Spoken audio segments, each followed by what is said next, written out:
orúkọ Jésù. Ọlọ́run ìjìnlẹ̀ fẹ́ agbé ọ̀gá lọ́wọ́lọ́wọ́ báyà yàn lógo fún orí ọ̀fẹ́ tó fún wa.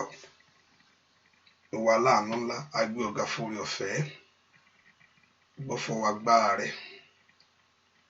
Agbé ọ̀gá fún iṣẹ́ ìyanu ìwọ Jésù yìí. Ẹnu mọ́ Ísírẹ́lì lórúkọ Jésù ló agbọ́pẹ́ wa. Wọ́n tó pọ̀ nípa agbára yàn lógo fún iṣẹ́ rẹ̀ lọ́wọ́lọ́wọ́. Agbé ọ̀gá fún orí ọ̀fẹ́ tó fún wa. Agbé ọ̀gá fún àánú látàrí gbà. Ẹnu mọ́ Ísírẹ́lì lórúkọ Jésù ló agbọ́pẹ́. Ìwọ Jésù ló agbàyìn. Àyàn ológo fún iṣẹ́ rẹ̀ bàbá. Àyàn ológo fọwọ́ agbára tó fi kàn wá. Àyàn ológo fọwọ́ àánú ìwọ Ọlọ́run. Ẹnu mọ́ Ísírẹ́lì lórúkọ Jésù ló agbọ́pẹ́. Láàárọ̀ yìí Jésù fara rẹ̀ hàn. Láàárọ̀ yìí ẹ̀mí mímọ́ ṣiṣẹ́ agbára. Láàárọ̀ yìí Olúwa gba gbogbo ògo.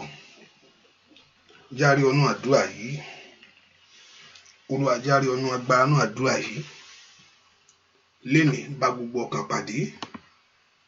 Lénìí ṣe ìyanu náà ayé àwọn èèyàn yìí. A ó sì gbé ọ̀gá.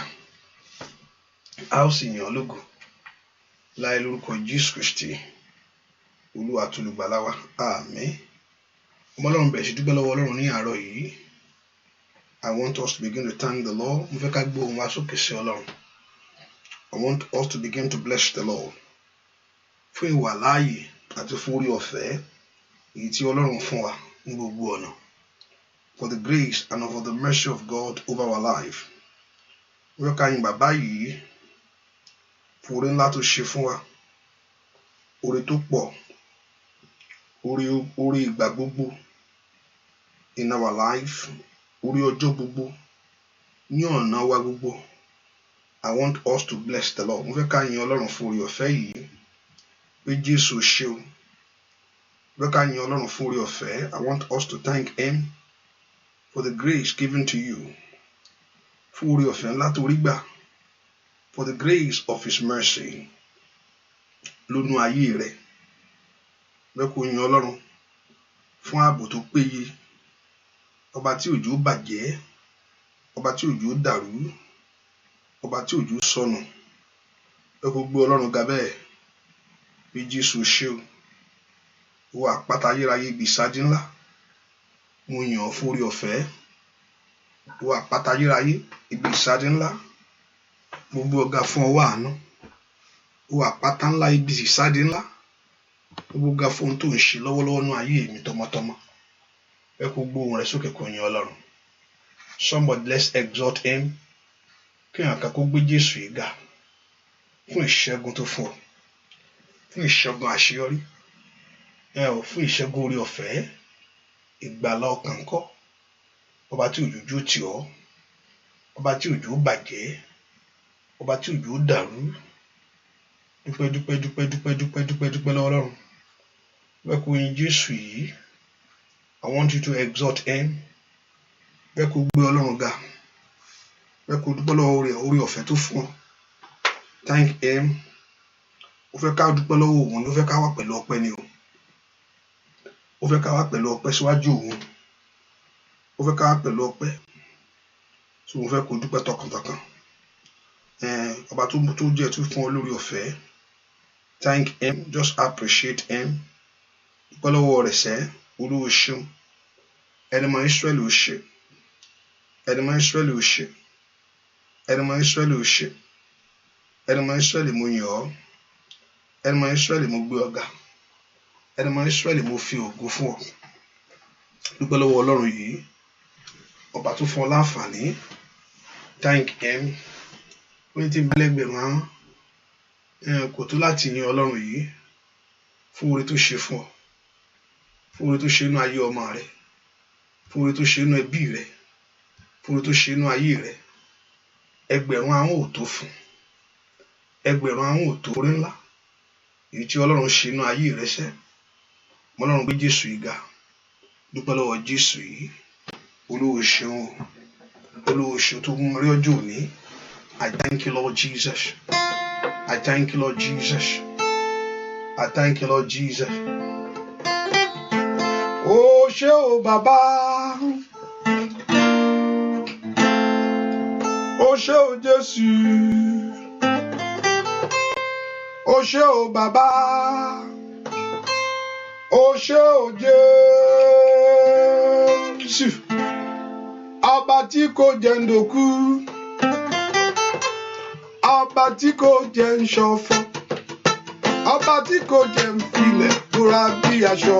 Ó ṣé o bàbá, ó ṣé o bàbá, ó ṣé o Jésù, ó ṣé o bàbá, ó ṣé o Jésù, ọba tí kò jẹ́ ń dòkú, ọba tí kò jẹ́ ń ṣọ̀fọ̀, ọba tí kò jẹ́ ń filẹ̀ sọ. Ó ṣé o bàbá, alágbára gíga o. Ọlọ́run mi mo gbé ọ̀gá sẹ́, abániṣe òde ọ̀run ńlá bàbá mi, asọ̀rọ̀ máyẹ̀ Ọlọ́run ńlá, adúrótẹni o nígbà gbogbo, abániṣe òde ọ̀run ńlá bàbá mi sẹ́, Olódùmarè ọlọ́wọ́ gbọ́rọ̀. Bàbá, ó ṣé o Jésù, ó ṣé o bàbá, ó ṣé o Jésù, ọba tí kò jẹ́ ń dòkú, ọba tí kò jẹ́ ń ṣọ̀fọ̀, ọba tẹ̀ bóra bí aṣọ. Ó ṣé o bàbá mi o, ó ṣé o bàbá, bàbá, ó ṣé o Jésù, ó ṣé o bàbá, ó ṣé o Jésù, ọba tí kò jẹ́ ń dòkú, ọba tí kò jẹ́ ń ṣọ̀fọ̀, ọba tí kò jẹ́ ń filẹ̀ bóra bí aṣọ. Ó ṣé o bàbá, kábíyèsí rẹ o bàbá, kábíyèsí rẹ o bàbá, ọba ńlá tó ṣohun ńlá, bíbínìkì tó so ayé ro, kábíyèsí rẹ o bàbá, bàbá mi àgbà, kábíyèsí rẹ o bàbá, abániṣe òde ọ̀run ńlá, kábíyèsí rẹ o bàbá sẹ́, ọba ńlá tó ṣohun ńlá, bíbínìkì tó so ayé ro.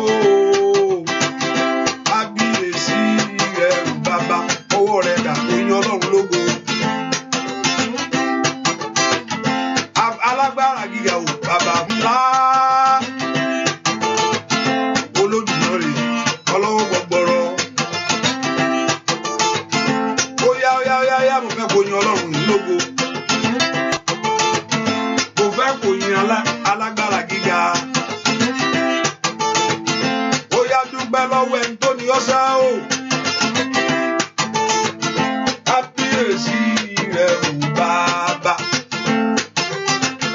kábíyèsí rẹ̀ o bàbá sẹ́, ọba ńlá tó ṣohun ńlá, bíbínìkì tó so ayé ro, kábíyèsí rẹ̀ o bàbá. Dúpẹ́ lọ́wọ́ Ọlọ́run, mo fẹ́ kó yin Ọlọ́run.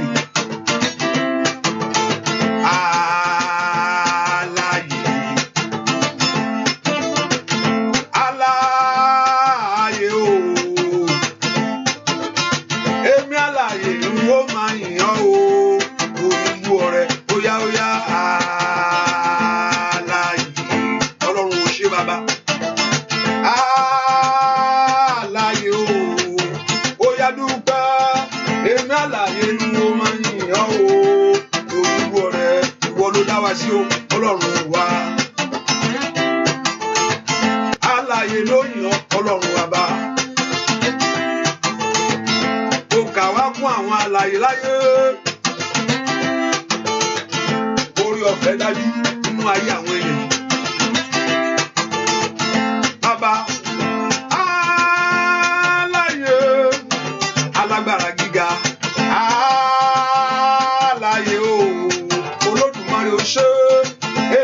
àlàyé ni ó máa yìn ọ́ o olúwo rẹ̀ bàbá mo dúpẹ́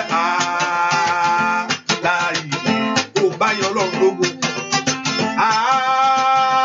àlàyé o ó yá dúpẹ́ èmi àlàyé ni ó máa yìn ọ́ o olúwo rẹ̀ èmi àlàyé ni ó máa yìn ọ́ o oníwó rẹ̀ bàbá mi èmi àlàyé ni ó máa yìn ọ́ o olúwo rẹ̀ ó yá dúpẹ́ èmi àlàyé ni ó máa yìn ọ́ o Jésù ó ṣe bàbá mi èmi àlàyé ni ó máa yìn ọ́ o olúwo rẹ̀ èmi àlàyé ni ó máa yìn ọ́ o Olódùmarè ó ṣe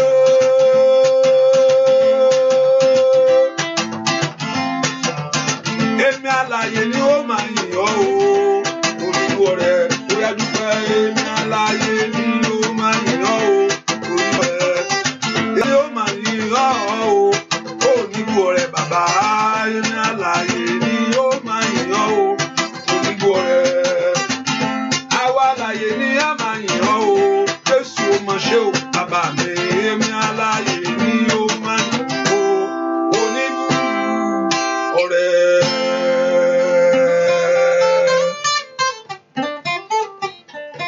Dúpẹ́ lọ́wọ́ Ọlọ́run yìí oore ọ̀fẹ́ dájú fún ayé rẹ sẹ́ kábíyèsí ó ṣe o Ọlọ́run yanu mà ṣe o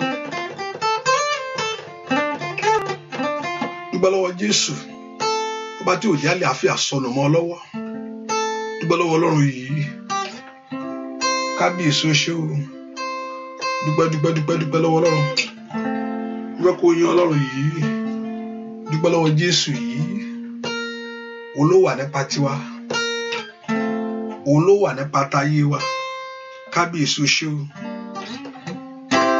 kábíyèsí ó ṣe o dúpẹ́ lọ́wọ́ Ọlọ́run Olúwo ṣeun o Olúwo ṣeun o Jésù ó ṣe o Jésù ó ṣe o Jésù ó ṣe o kí ni ìfìyàn ọ́ ẹgbẹ̀rún àwọn tán o èmi balágbẹ̀rún òyìn olùgbàlà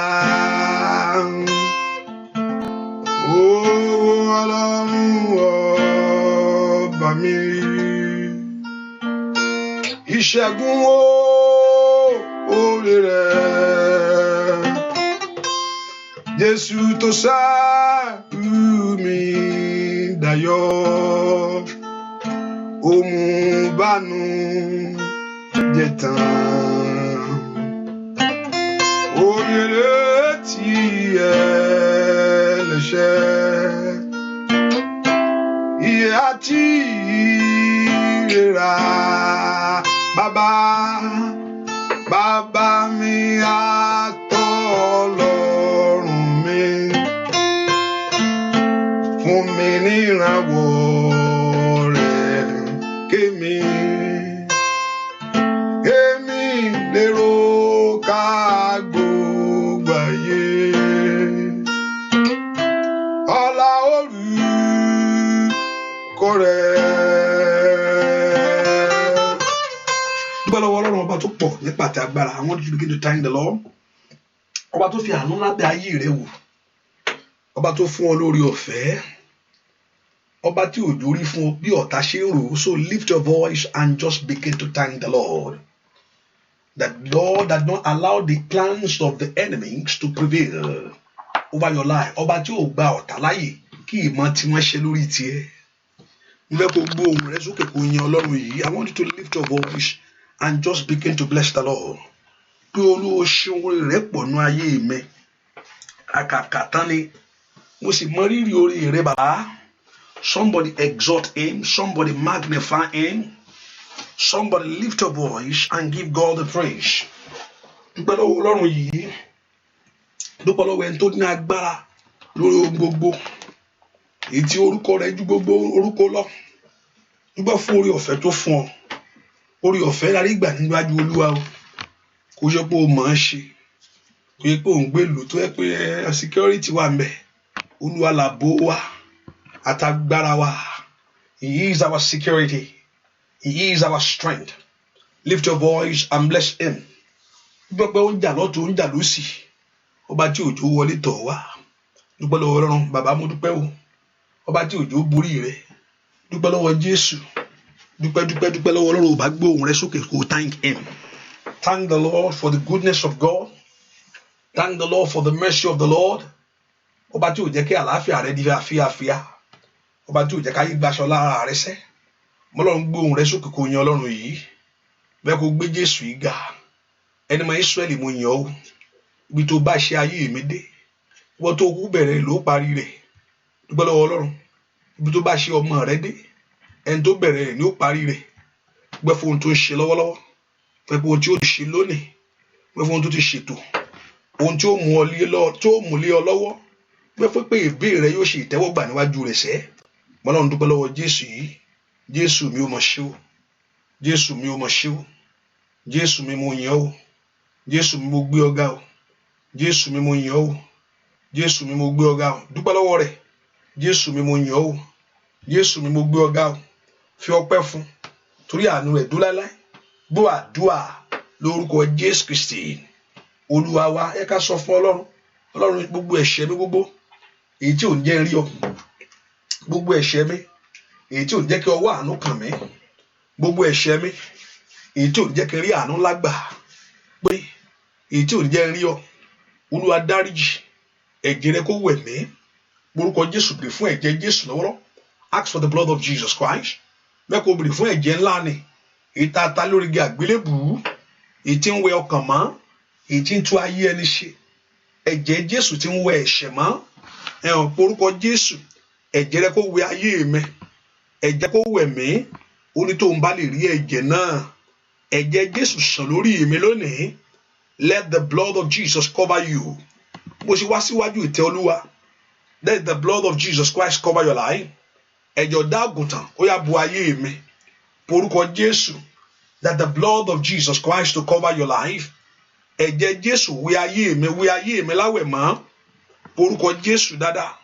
Olúwa kó fi ẹ̀jẹ̀ rẹ̀ kó fi wẹ ayé rẹ̀ Olúwa fẹ̀jẹ̀ ńlá rẹ̀ wẹ̀ mí Olúwa fẹ̀jẹ̀ ńlá rẹ̀ tú mi ṣe ẹ̀jẹ̀ ọ̀dá àgùntàn wẹ̀ mí tọmọtọmọ wẹ̀ mí tilétilé wẹ̀ mí tayátayá orúkọ Jésù ẹ̀jẹ̀ náà kó wẹ̀ ọ́ ẹ̀jẹ̀ kó ṣe àtúnṣe ńlánú ayé rẹ̀ orúkọ Jésù ẹ̀jẹ̀ Jésù kó sọ mí dọmọ lónìí kó tú ayé mi ṣe ẹ̀jẹ̀ Jésù Olúwa dẹ̀jẹ̀ lé mi lórí orúkọ Jésù you need that blood to cover you you need that blood to wash you you need that blood to purify your heart ẹ̀jẹ̀ Jésù ó yẹ wọnú ayé mi wá tú ayé mi ṣe ẹ̀jẹ̀ Jésù mú ohun tuntun ṣe ohun tuntun nú ayé mi lónìí ask that blood to manifest his power ẹ̀jẹ̀ Jésù fi agbára rẹ̀ hàn orúkọ Jésù ẹ̀jẹ̀ Jésù ask the blood of Jesus to manifest his power ẹ̀jẹ̀ Jésù fi agbára rẹ̀ hàn mantali pori side katalia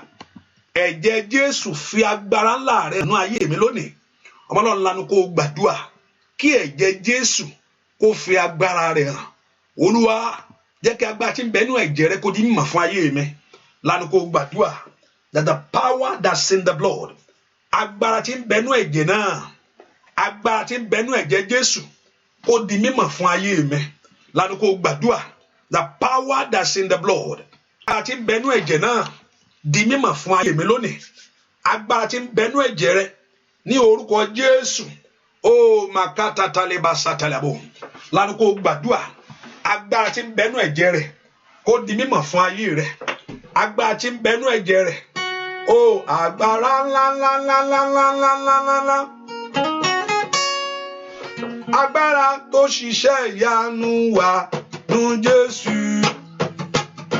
agbára tó ṣiṣẹ́ ìyanu wà nú ẹ̀jẹ̀ rẹ̀ bàbá agbára ńlá agbára ńlá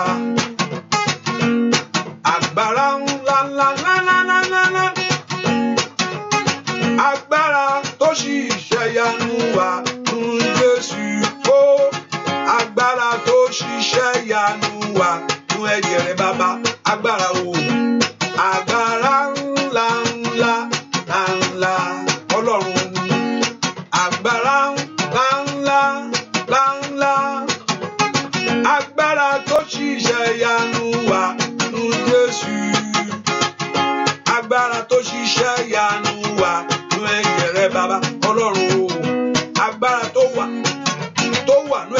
Jésù kó di mímọ̀. Agbára ńlá. Agbára tó ṣiṣẹ́ ìyanu wà nínú Jésù. Agbára tó ṣiṣẹ́ ìyanu wà nínú ẹ̀jẹ̀ rẹ̀. Ó bàbá agbára ńlá.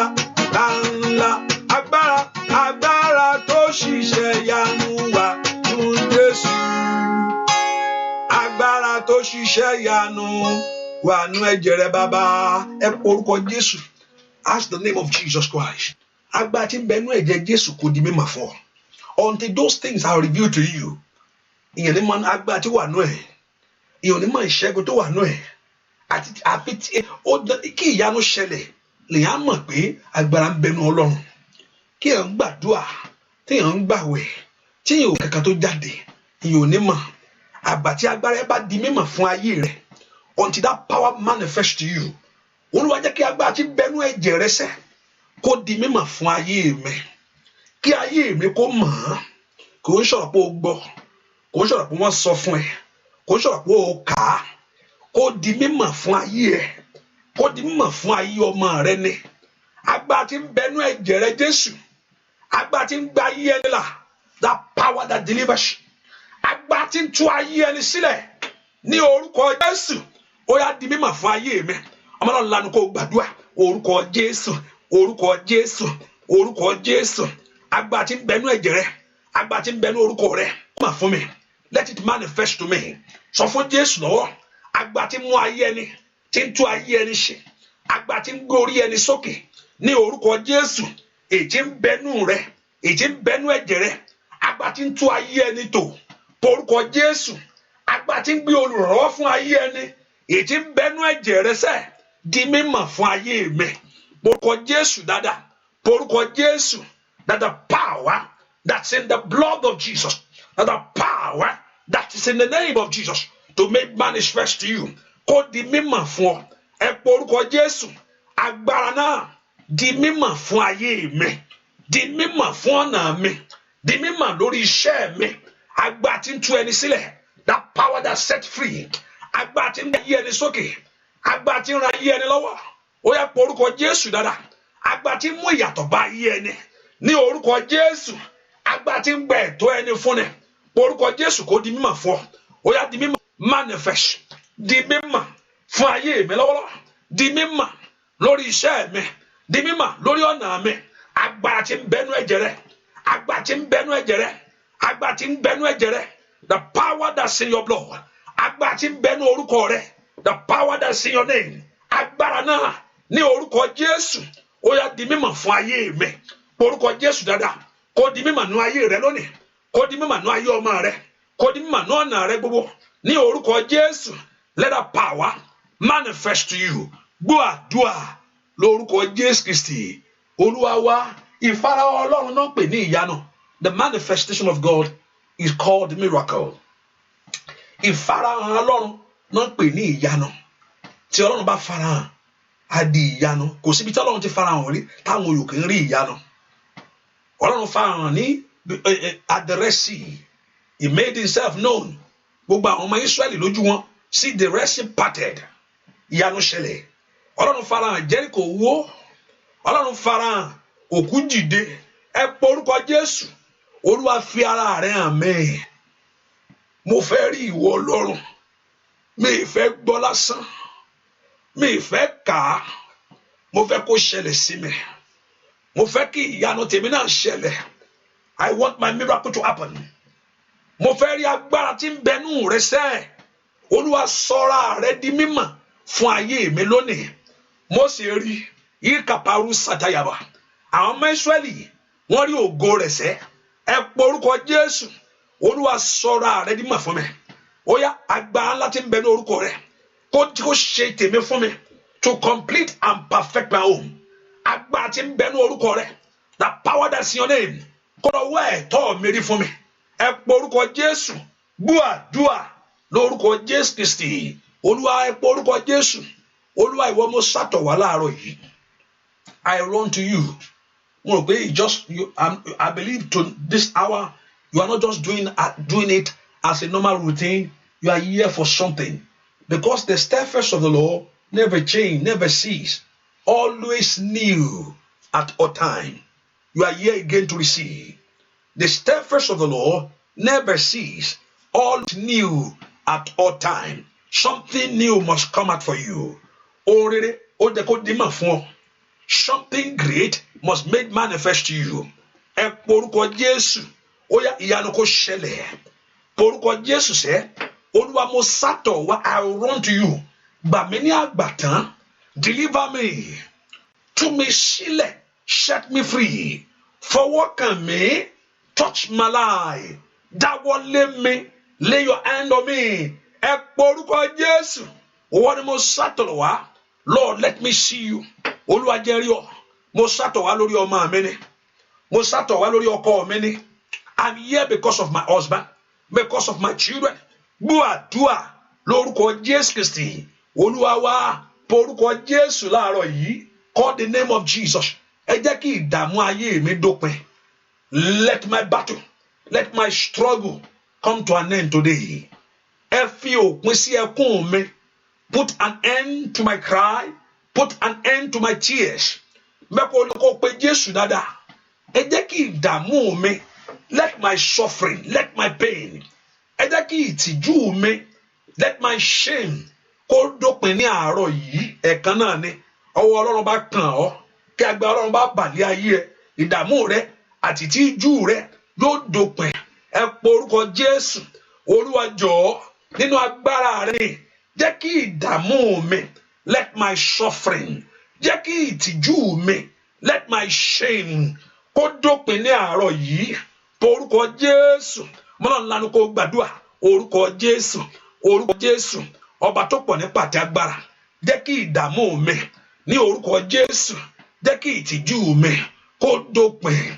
Ní orúkọ Jésù. Andalabako shanto branda. Mensonto prende kapayabo. Sọ fún Jésù dára mi tó wà. Ìdààmú rẹ àti ìtìjú rẹ sẹ́.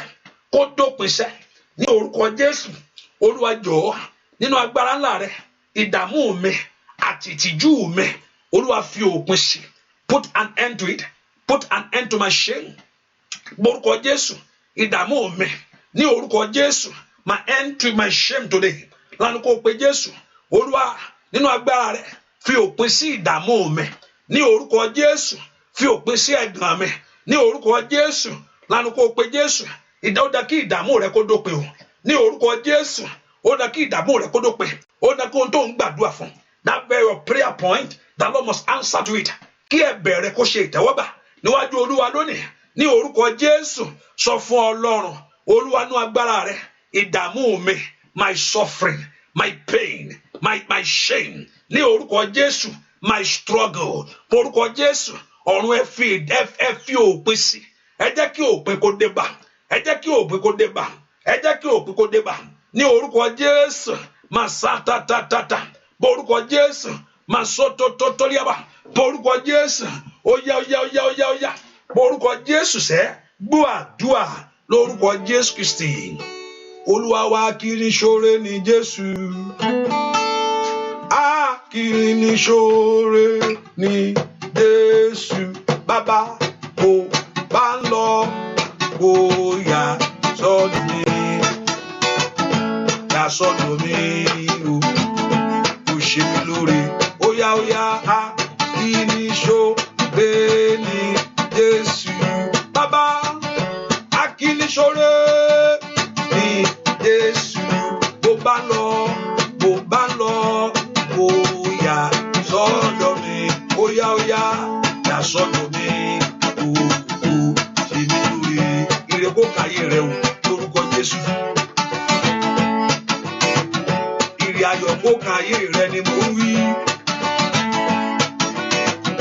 Ire kó wọlé táyé rẹ wá tọmọtọmọ. Ohun ayọ̀ kó ṣẹlẹ̀ nínú ayé rẹ ni. Oya bàbá akíníṣòro ní Jésù. Aṣọ́rẹ́ kiri ní Jésù. Bàbá o, oya o, kò bá lọ, oya sí ilé mi. Bàbá ẹ sọ́dọ̀ mi o, ó ṣe mí lóore. Oya, kì í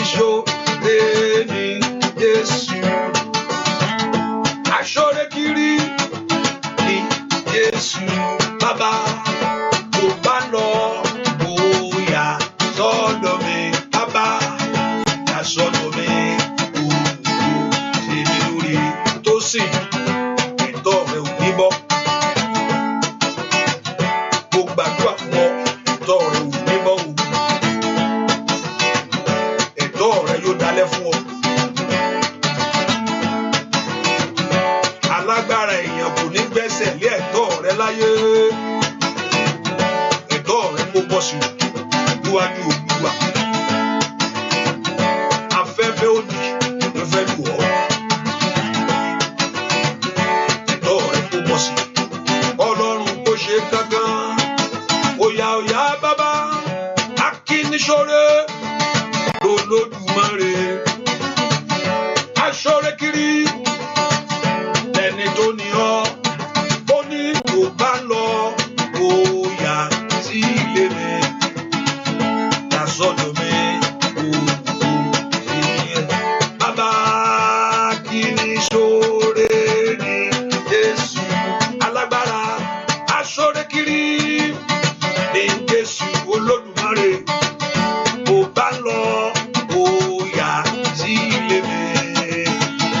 Àmì ìlérí o, òǹdè nílò rẹ̀. Bóyá yálùmọ̀ yálùmọ̀, yálùmọ̀ yálùmọ̀, yálùmọ̀ yálùmọ̀, yálùmọ̀ yálùmọ̀. Bàbá ya bùkún lù mí, Ọlọ́run ògo. Yálùmọ̀ yálùmọ̀, yálùmọ̀ yálùmọ̀, yálùmọ̀ yálùmọ̀ o. Yálùmọ̀ yálùmọ̀, bàbá ya bùkún lù mí, Ọlọ́run ògo. Rẹpẹtẹ, rẹpẹtẹ, rẹpẹtẹ, rẹpẹtẹ, rẹpẹtẹ, rẹpẹtẹ, rẹpẹtẹ, rẹpẹtẹ, rẹpẹtẹ, bàbá ya bùkún lù mí, Ọlọ́run ògo. Oya oya, rẹpẹtẹ, rẹpẹtẹ, rẹpẹtẹ, rẹpẹtẹ, rẹpẹtẹ, rẹpẹtẹ, rẹpẹtẹ, rà. Bàbá ya bùkún lù mí, Ọlọ́run ògo. Ó Déṣọlá, Ọlọ́run kó gbàdúrà fún ọ. Déṣọlá, kọ́lọ́run kó gbàdúrà fún ọ. Déṣọlá, kọ́lọ́run kó gbàdúrà fún ọ. Adéṣọlá, kọ́lọ́run kó gbàdúrà fún ọ. Ìyanu kó ṣẹlẹ̀. Gbogbo èṣù dẹ̀dẹ̀ òkùnkùn kó kú lórí rẹ̀. Gbogbo èṣù dẹ̀dẹ̀ òkùnkùn kó kú lórí rẹ̀. Gbogbo tó máa mú ọ̀nà yàn dúdú kó kú lọ́nà rẹ̀. Gbogbo tó máa mú ọ̀nà yàn dúdú kó kú ní ayé rẹ̀. Kó kú ní ọ̀nà rẹ̀. Ayé rẹ̀ kó gba ìmọ́lẹ̀. Let your life receive light. Bẹ́ẹ̀ ni ó sì rí. Bẹ́ẹ̀ ni ó sì rí. Jésù ṣe bẹ́ẹ̀ o. Ẹ porúkọ Jésù. Ọlọ́run dáwọ́ lé ọ̀rọ̀ tèmi lónìí. Father, lay your hand, settle my case tonight. Olúwa dáwọ́ lé ọ̀rọ̀ tèmi lónìí. Father, settle my case this morning. Bẹ́ẹ̀ kó porúkọ Jésù bí tó wà. Ẹni máa Ísírẹ́lì dáwọ́ lé ọ̀rọ̀ tèmi lónìí. Lord, settle my case today. Olúwa dáwọ́ lé ọ̀rọ̀ ayé mi. Sọ bí ohun tó fẹ́ kó dáwọ́ lé. Má sọ pé dáwọ́ lé ọ̀rọ̀ rẹ nìkan. Sọ nǹkan tó ń ṣẹlẹ̀. Iṣẹ́ mi ní bá mi dáwọ́ lé o. Ọmọ mi ní bá mi dáwọ́ lé. Ayé mi náà ní bá mi dáwọ́ lé. Bàtínúméwù bó ṣe pé Ọlọ́run tó gbà tó dé dán kí ló fẹ́ kí n ṣe fún ẹ kí ló ó gbọ́ bí mo ṣe ó ṣàrípò fọ́jú ó lọ́ fẹ́ kó fẹnu ara rẹ sọ ní ó ní ẹni tí ń béèrè ní máa rí gbà sọ fún ó ní kó sọ fún Ọlọ́run Olúwa dáwọ́ lé ọ̀rọ̀ iṣẹ́ mi o Olúwa dáwọ́ lé ọ̀rọ̀ ayé àwọn ọmọ mi ní orúkọ Jésù mo tún gbàdúrà fún tó sì yẹn ìṣẹ̀lẹ̀ ayọ̀ kó ṣẹlẹ̀ fún ọ ojú ẹ ò ní rí bí o ayé rẹ ò ní gbọ́ ibi ẹ pọ orúkọ Jésù sọ fún Ọlọ́run Olúwa dáwọ́ lé ọ̀rọ̀ ayé mi Olúwa dáwọ́ lé ọ̀rọ̀ ayé mi ọ̀rọ̀ ayé tèmi yìí bá mi dáwọ́ lé ọ̀rọ̀ iṣẹ́ mi yìí ní orúkọ Jésù Ọlọ́run lanu kó gbàdúrà kí ọ̀run kó dáwọ́ lé lónìí ẹ bá ń dáwọ́ lé ẹ dáwọ́ lé fún mi Olúwa bá mi dáwọ́ lé bá mi dáwọ́ ògo lé ní orúkọ Jésù bá mi dáwọ́ lé ìyanu ní orúkọ Jésù gbọ́ àdúà lórúkọ Jésù Kristi Olúwa wá ẹ pé orúkọ Jésù. Ẹnìkan sọ fún Ọlọ́run níbi tí ọjọ́ ti lọ mọ́ mi lọ́wọ́. Olúwa dìde ìrànlọ́wọ́ fún mi. Ibi tí ayé ti sọ àkókò mi nù. Olúwa dìde fún mi. Where time have lost, where there is no time on your side, the Lord Jehovah God to arise for you. Ẹ pé orúkọ Jésù níbi tí ọjọ́ ti lọ mọ́ mi lọ́wọ́. Níbi tí ọ̀tá ti sọ àkókò mi nù. Olúwa dìde fún ayé mi. Owó ọjọ́ orí. Orí pé mélòó ló kù. Yíra bàkà ń sàtálì kàbà. Owó ọjọ́ orí rẹ mélòó ló kù. Owó tó ní mélòó ló kù. Arábìnrin yẹn, that woman, that widow thought in herself that she only had little, that kóhun àtọmọ àwọn jẹ bó she should eat it and die. Ṣùgbọ́n Ọlọ́run dìde fún. Bó ṣe ń rò ó, Ọlọ́run ti gbé ìrànlọ́wọ́ bọ̀ fún. Yíla kàpáríàbà. Obedience to the work of God makes a miracle to manifest. Bó ṣe ń rò pé òun á kú, Ọlọ́run sọ pé wò ó lè kú. I have a plan. Ṣùgbọ́n ìgbọ́ràn rẹ̀ á ṣílẹ̀kùn fún ọ. Ẹ pé orúkọ Jésù níbi tí ọjọ́ ti lọ mọ́ mi lọ́wọ́ o. When there is no time on my side. Ohun tí mo ti dúró tipẹ́tipẹ́ fún. That thing, that very thing. Ilabaka shanto plelo. Mendo baku shanteliada. Rupe sunto prendelia. Ẹ pé orúkọ Jésù. Ó yá dá ọjọ́ padà fún mi. Ìgbà àtàkókò mi dá padà. Restore all. Restore all. Restore all. Ọlọ́run mọ bó ṣe máa dá padà. Dá ìgbà àti àkókò fún ayé mi. Pé orúkọ Jésù. Dá ọjọ́ ayọ̀ mi padà fún mi. Restore my days of fulfillment. Restore my days of joy. Ẹ dá ayọ̀ ayé mi padà. Ẹ pé orúkọ Jésù. Restore it back. Restore my life. Dá ayé mi padà. Dúà lórúkọ Jésù Kristi. Olúwa wa. Àmín. Ìwọ tó ti ṣe prayer jẹ́ alábùkún fún mélòó ni lẹ́ni 11. Wáyàn 11 nínú list yẹn jẹ́ ó pé. Tí ẹ bá ti ń ṣe ẹ máa rí ìyanu. Bó bá ti ṣe wà rí ìyanu. Send it somewhere kejì ẹ. Hallelujah. And ẹni tó fẹ́ give testimony ẹ máa pè é láìpẹ́. So ẹ lè give it. And you want to give your testimony, it's okay. The line is open. The line is 240-593-2570. Ibi tẹ́ lè pè sí ni 240-593-2570. And you can call on WhatsApp. You can call on direct line. And you can call on Facebook. You can call on Facebook, yeah. You can be Facebook, you know. When I open the line, you can be able to give your testimony. It's good to give your testimony. The Bible says you overcome. It's a seal. Àbí kò ń ṣe Ọlọ́run ló fún ẹni yẹn. Kò sẹ́ni tí Ọlọ́run sọ fún ti eléyìí tí Jésù ọgán sọ fún pé má sọ fún èèyàn ó lọ sọ káàkiri ni pé àwọn ohun tí Olúwa ṣe fún mi o. The testimony, your testimony seal your blessing. Ó jẹ́ ẹ̀rí ni fún ẹ, and that's what Ọlọ́run fẹ́ kó dànù ayé wa nìyẹn. If you are reading the scripture tí o bá ti di mímọ̀ pé Ọlọ́run jẹ́ olùpèsè fún ẹ, tó bá sọ nípa olùpèsè kò yẹ kó not only you say it alone. Or you have been told pé Ọlọ́run jẹ́ olùpèsè ṣùgbọ́n orí ìpèsè rẹ̀ olùpèsè ni Ọlọ́run. Abraham can testify to that God, Jehovah, is Jehovah Jireh, olùpèsè ni. Lazarus can testify to it pé olùgbé ayé ẹni dìde ni. Kataliba kashata kó di mímọ̀ fún ọ láyé rẹ ni. Ẹ pé orúkọ Jésù jẹ́ kó di mímọ̀ fún mi. Ògo àti ẹwà rẹ, your glory and your beauty. Olúwa jẹ́ kó di mímọ̀ fún mi. Somebody can help me to type 240-593-2570. Somebody can type it. I think I need to have administrative, someone that can type something. And hallelujah. Admin, I think I can assign someone to admin. So sometimes when I say things, the admin put it there. I need to look at it and hallelujah. Praise the Lord. Ẹ pé orúkọ Jésù. Olúwa jẹ́ kó di mímọ̀ fún ayé mi. Let it manifest to me. Olúwa jẹ́ kó di mímọ̀ fún ayé àwọn ọmọ mi. Kó di mímọ̀ orúkọ rẹ̀. Let it manifest to my life. Ẹ jẹ́ kó di mímọ̀ fún ìyanu ńlá tí ayé mi ti ń retí. Ẹ jẹ́ ó di mímọ̀. Ẹ jẹ́ kí èmi náà di mímọ̀ kó má ṣe ìyanu. Gbọ́ àdúrà lórúkọ Jésù Kristi. Olúwa màmá ti ń pè kíákíá. Hallelujah. Jẹ́ kí n gbé. Praise the Lord. Okay, arákùnrin. Okay. Hello. Well, good morning, sir. Good morning. Ẹ káàárọ̀. My name is Dimitri. I called you yesterday. Okay. Bẹ́ẹ̀ ilẹ̀ pè mí lánàá. Okay. Yeah. Yes. That's all we have to say about giving testimony. Okay, I want your boy. Well, I was my residence permit was approved in the month of August, on the last day of August, because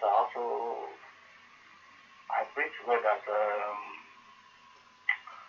before the end of the month of August, it should approve my residence permit should be approved. And this was done within a month after I submitted my application. But on the last day of August, it was approved. The most interesting thing about it was that the last day of August was a public holiday. So in that morning, I prayed for last minute miracle. But I had forgotten that the last day of August was a public holiday. So if I knew that last day of August was a public holiday, probably I would have given up hope. But when I checked my mail, I got a letter on that my application has been successful. So God be the glory. Hallelujah. Hallelujah. I'm calling from London. Okay, yeah, thank you, sir. We pray that Lord Jehovah God answer you. Make that land to be fruitful for you. Lórúkọ Jésù, we ask that Lord Jehovah God to make that land to be fruitful for you. Kí Ọlọ́run kó wá ṣe ilẹ̀ yẹn ní ilé ọlọ́ràá fún ayé yín. Èso bẹ̀ àti ìbùkún bẹ̀, the blessing, ògo bẹ̀, kí Ọlọ́run kó gbé lé yín lọ́wọ́. Látòní lọ, ohun tó Olúwa fún yín, kẹ́ lọ fi ṣe rere o, kẹ́ lọ fi rere gbà. Lórúkọ Jésù kẹ́ fi ṣe rere, kẹ́ lọ fi rere gbà. Go and prosper with it. Go and be blessed with it. In Jesus' name we pray. Amen. Amen. Amen. God bless you, sir. God bless you, sir. Yes, sir. Yes, sir. Yes, sir. Nǹkan tó ń sọ ni pé fáwọn tó ń pé Olúwa gbàgbé ìgbélu wọn fún wọn ní nílùú London. Ohun tó ń sọ nìyẹn. Màmá náà, okay, màmá ẹ lè pè, màmá tó náà wọ́n fẹ́ give testimony yẹn náà. Màmá bóyá tẹ bá ń gbọ́ mi, ẹ lè pè ní ìsìn, so màá gbé. Ẹ lè pè mí ní orí WhatsApp. Ẹ pe orúkọ Jésù sẹ́, I will just ẹ ká máa gbàdúrà lọ sí màmá bá pè, I will pick up the phone. Ẹ pe orúkọ Jésù sẹ́, Olúwa jẹ́ kí ìyanu tèmi kó ṣẹlẹ̀, jẹ́ kó di mímọ̀ fún mi. Kò yẹ pé mo fẹ́ rí ohun tó sọ ní ọ̀rọ̀ rẹ kó ṣẹ mọ́ mi lára. Olúwa jẹ́ kí ohun tó sọ ní ọ̀rọ̀ rẹ pé orí ni mí, pé mi ń ṣe èrò. I am the head, ẹnìkan náà tún pè. Hello. You can mute your phone and go mute that echo mute here. Oh no. Okay. You mute the line that you are listening.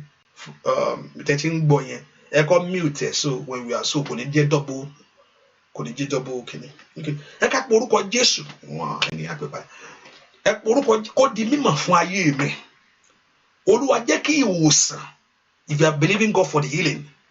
Olúwa jẹ́ kí ìmọ̀láradá tó bá ń pè in anything areas of life, ohunkóhun tó bá ń gba Ọlọ́run gbọ́ fún, ẹ pe orúkọ Jésù, ẹ jẹ́ kó di mímọ̀ fún ayé mi. Olúwa jẹ́ kí ògo tiẹ̀ kó di mímọ̀ báyìí. Somebody open your mouth and begin to pray that Lord Jehovah God to make manifest. Pe orúkọ Jésù, Olúwa jẹ́ kí ìrànlọ́wọ́ kó di mímọ̀ fún ayé mi. Somebody is calling again.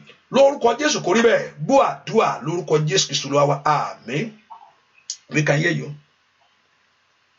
Yeah. Yes, ma'am. Hello? Hello? Hello? Yes, yes. Yeah, good morning. Yeah, good morning. I want to testify. Go ahead. We are listening to you. Praise the Lord. Hallelujah. Praise Master Jesus. Hallelujah.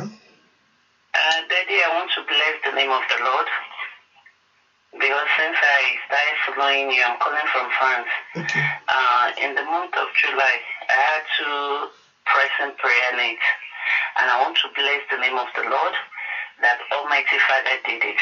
Hallelujah. Even when the enemy raised up their ugly head, the God showed himself.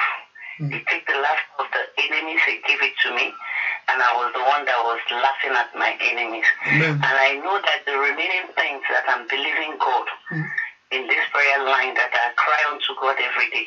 I know that Almighty Father will do it for me. Amen. In the mighty name of Jesus. Amen. Father, we thank you, Lord, for your grace over your daughter. Thank you, Lord, for what you are doing.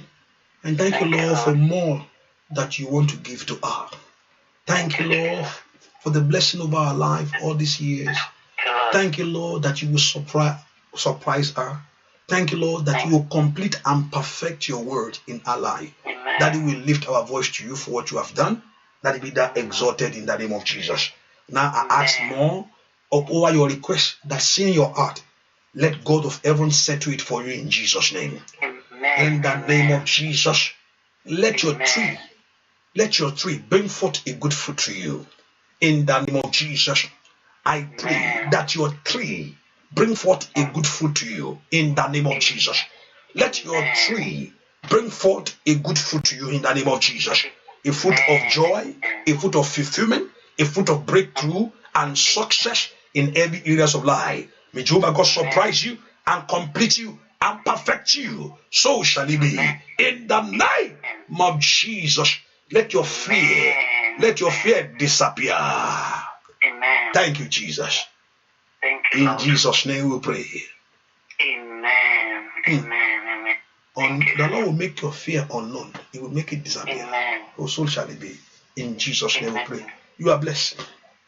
Amen. Thank you. Yes, ma'am. Yes, ma'am. I'm sorry. Okay. Let me see whether Mama Kobe, because let me see. Hallelujah. Let's see. Okay.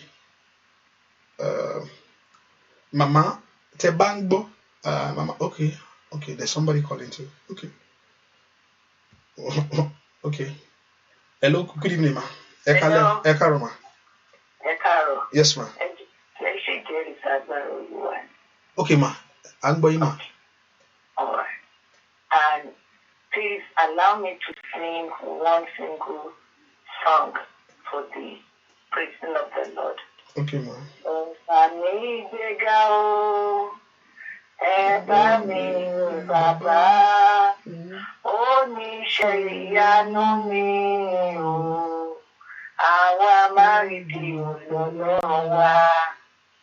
I thank God that He answered my prayer.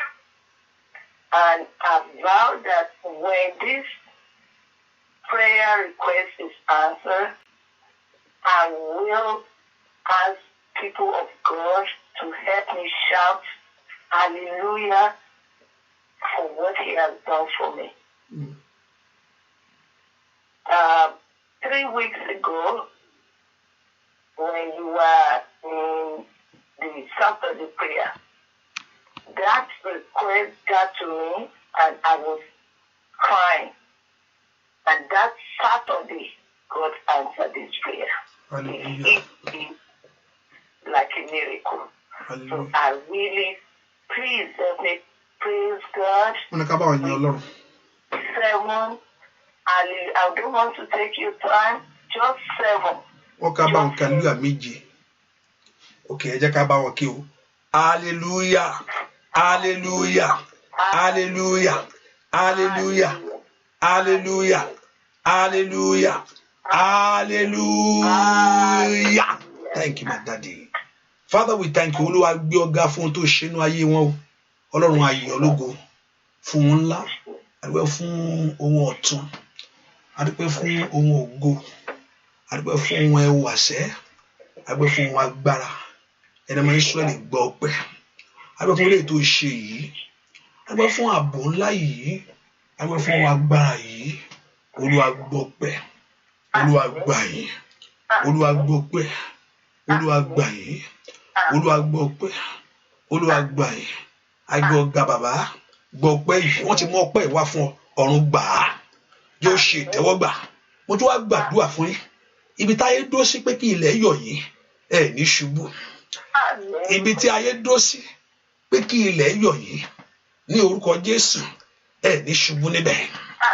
Ní orúkọ Jésù. Mo tún sọ lẹ́ẹ̀kan sí. Ibikíbi tí ayé bá dó sí o. Pé kí ilẹ̀ yọ̀ yín. Ní orúkọ Jésù. Ẹ ní ṣubú.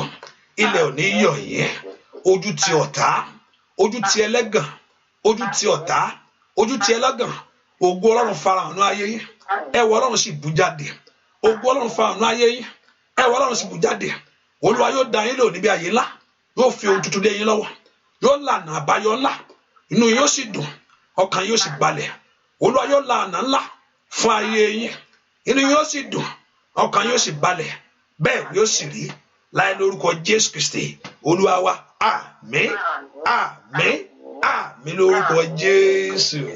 Oh, God bless you, ma. Ẹ ṣé ma. Olúwa ṣeun, yes ma. Ẹ jẹ́ ká ẹnìkan ní màmá okay bẹ́ẹ̀ kí n wò bẹ́ẹ̀ wọ́n ti pè mí torí wọ́n sọ fún mi pé àwọn ọmọ bá ṣe lè pè mí ni so I will just want to help somebody also call the partner okay let me see ẹ jẹ́ ká ṣe lè pàpà so mi ò sọ pé mo fẹ́ sọ pé alẹ́ di ara testimony yes I'm going kíákíá ma good morning ma Good morning, sir. Good morning ma. Yes, sir. I want to thank God for the calling of God upon your life, and also I want to thank God for what God has done for me on this mountain. July, when we did the last prayer, fasting and prayer, I cried to God that I needed the capital to start a business. So I want to thank God that miraculously God provided the money for me to start up a business here in Nigeria. So I want to return the glory back to God. Amen. That is the faithful God. Amen. Praise the Lord. Hallelujah. Ọlọ́run Ísírẹ́lì a gbé ọ̀gá fún ìpèsè ìwọ olùpèsè a gbé fún ìdáwọ́lé ọ̀tun a gbé fún ohun tó ṣe a gbé fún ohun ńlá tó gbélé wọn lọ́wọ́ ẹni mọ Ísírẹ́lì gba ọpẹ́ Olúwa gbà yín mo wá gbàdúrà bísínẹ́sì yín lórúkọ Jésù kó gba ọ̀tun Ọlọ́run tó bùkún iṣẹ́ ọwọ́ Jákọ́bù èyí tó di ńlá the Lord that bless the work of his hand èyí tó sọ di ńlá lórúkọ Jésù kó sọ sẹ́yìn di ńlá fún mi lórúkọ Jésù kí ààyè kó gbà yín kí ààyè kó gbà yín kí ààyè kó gbà yín kí ààyè kó gbà yín kí ààyè kó gbà yín ní orúkọ Jésù bẹ́ẹ̀ ṣe máa tà bẹ́ẹ̀ ṣe máa rà kò gbúdọ̀ yé yín lórúkọ Jésù kò gbúdọ̀ yé yín ìbùkún bẹ̀ ní kẹ́ ẹ máa rí ayọ̀ bẹ̀ ní kẹ́ ẹ máa rí èrè bẹ̀ ní kẹ́ ẹ máa rí ògo bẹ̀ ní kẹ́ ẹ máa rí bẹ́ẹ̀ ni ó sì rí ohun tí Olúwa fún yín kó di púpọ̀ kó di ńlá ohun tẹ́ tí wàá ń gbà ládùúà ọ̀run kó ṣe fún yín kankan